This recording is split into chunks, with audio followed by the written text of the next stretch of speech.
my amazing viewers. I hope you guys are doing great and everyone is staying safe. And by now, I'm sure you guys guessed what is on the menu today. And that's right, this is a great recipe for Easter that is coming up, quickly approaching us. Great recipe for Easter lunch or dinner. You know, you can serve it, make it and serve it up to your family. This recipe was requested by my dear friend Savi. She's in Canada, and I did a steak recipe and she was like, girl, you need to do a lamb chop recipe for me. And here, this is the recipe for you, my dear. Thank you for all your support and love. Savi would have been constantly supporting my channel, always there with her positive feedbacks and always, you know, giving me nice, beautiful ideas. And I would really appreciate and love her for that. So Savi, my darling, this recipe is for you. So guys, as you can see, I have my lamb chops here that I already, you know, washed. And I put it on a piece of paper towel, and then I use another piece of paper towel and pat it down dry. We need our meat to, you know, be very nice and dry. I have here, I'm using butter, unsalted butter, some parsley. I have some few thyme leaves here. And in this bowl, I have some Italian seasoning, some total seasoning, black pepper, salt, and some Cajun seasoning. Yum. And I also have some fresh garlic that I went ahead and smashed. So we're going to get into the preparation of this lamb chops. And I'm also using some olive oil, guys. So let's marinate this lamb. Bear with me and my noise. Let's get everything out of the way and let's start to prepare our lamb.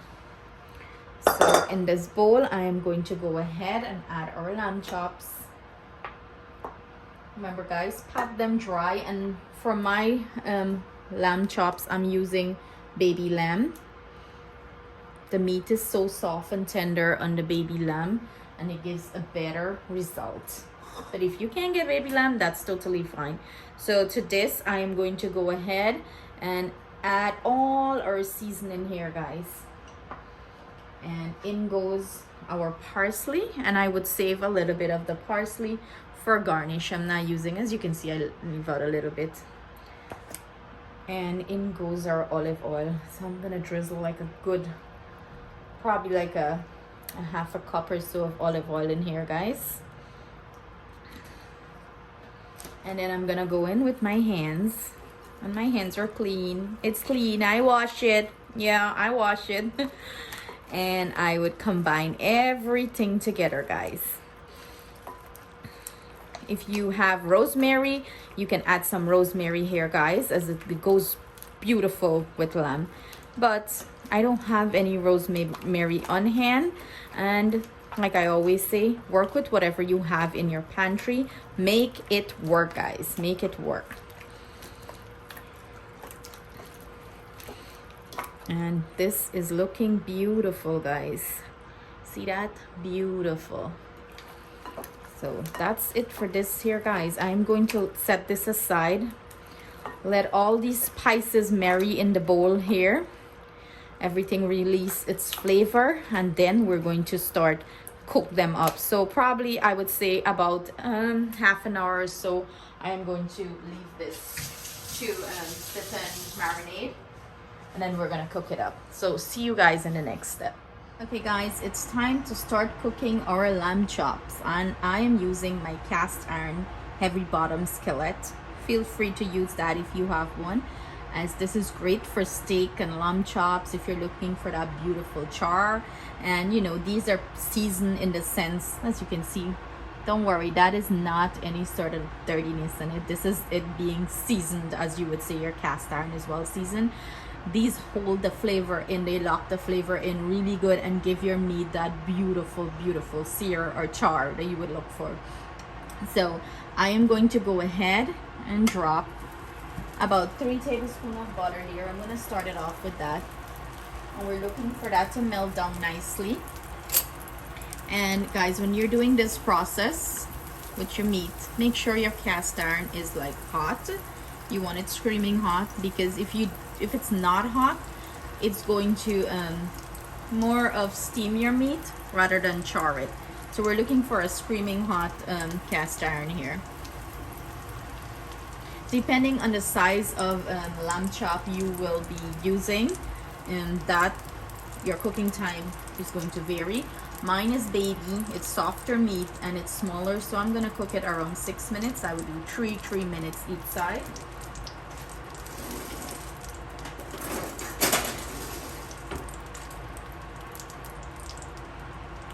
You see that smoke coming up? That's a great indication. I can start adding my lamb chops.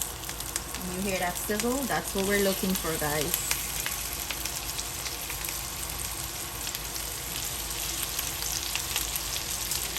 And I'm gonna go ahead and add 4 pieces here.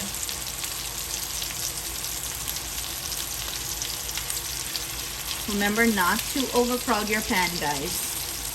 You want your meat to have enough time to cook and space, because like I mentioned, it's going to start steam instead of sear nice or brown up nice. And I just went ahead there and set my timer. Make sure you set your timer, guys. I'm not going to stress about that. You don't want to forget your meat. And now I'm gonna go ahead and add my garlic, my crushed garlic. I'm gonna add about like 3 pieces of it here. And I'm going to go ahead and add my thyme. I have 2 sprigs of thyme in here. So I want this to start release the flavor into the oil and start sear nicely. I have like a splatter thing I'm just going to pop over there because I don't want to mess my stove up too much. It helps like for the splatter, like the oil splishes splatter. It helps, you know, calm it down some sort. So in 3 minutes, I'm gonna come back. We're gonna flip this together, look at the beautiful char, and finish up this beauty. Okay guys, it's been 3 minutes exactly, so I'm gonna go ahead and start flipping these lamb chops over. And do you guys see that beautiful char I have on it going on? That's what we're looking for, that beautiful char.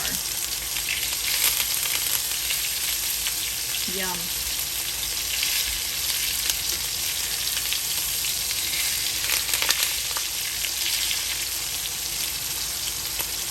And I would have pulled the garlic, you know, put it on top of the lamb. So in that way, it doesn't, you know, get too overcooked or burnt. It did its purpose already, and it started to release that garlic flavor into our pan.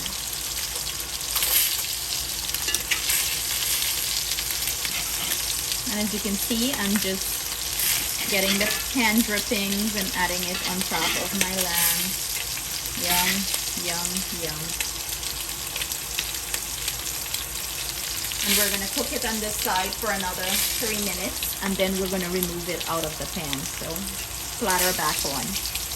So guys, this is what our finished lamb chop is looking like, guys. Look at that beautiful sear on it. Oh my god, the caramelization, and my kitchen smells amazing, guys. So I'm gonna go ahead and start pulling these out, and I'm gonna finish it up, and then I'm gonna come back and show you what my complete meal is looking like. And guys, here you have it, our finished lamb chops. And look at this, guys. Look at this. Who is coming over for dinner? Savi, darling, I hope you enjoy this little spread I put together. So this is the quinoa. I never did quinoa before, guys. This is my first try with it. And of course, it's quite delicious the way I prepared it. Previously I would have heard reviews on it and saying, like, you know, the flavor is quite bland and stuff like that. But this is not the main focus. This is, guys, I have to experiment and try stuff before I even put it up on my channel. and that's the person I am. I always try to bring you guys quality recipe. If someone requested something that I never tried before, I would try it before I even post it for you guys. Even if it comes out perfect, I would still want to try it and, eat it, digest it, make sure I like it, and then I would post that recipe for you guys. So, as I must say, the quinoa came out quite tasty, delicious, very moist, and this is a recipe I would put on the channel for you guys. So look out for that recipe. But I also have my mashed potato already posted on the channel, my garlic mashed potato, and that is to die for. So if you've never tried it, you better head over there and try this garlic mashed. It's simply amazing. And I would be laughing because Atienne is here shaking her head. Guys, she's hilarious. But let's talk about our main focus and our lamb chop. It's so juicy, guys. Beautiful caramelization. As you can see, I let it rest and all those beautiful juices are seeping out, and that's what we're looking for when we do our lamb. We're looking for perfection in the sense of beautiful caramelization, and we're looking for a nice, soft, juicy, succulent lamb. And guys, this recipe is all that and more. The garlic flavor is coming through so delicious along with the thyme and the little seasoning that we did on it. And any meat you do, make sure when you pull it off the stove, I cannot stress the importance of letting that meat rest and recuperate its juice, So this is how I'm serving mine up. Savi darling, I hope you enjoy this recipe, and I know you will give me your feedback as soon as you try it, and I'm so looking forward to it. So guys, big up to yourself. Have a great Easter. I hope this make it on your Easter table, and enjoy it with family. This is a trial time we're in. Spend time with your family, precious time with your loved ones. Stay safe, stay blessed.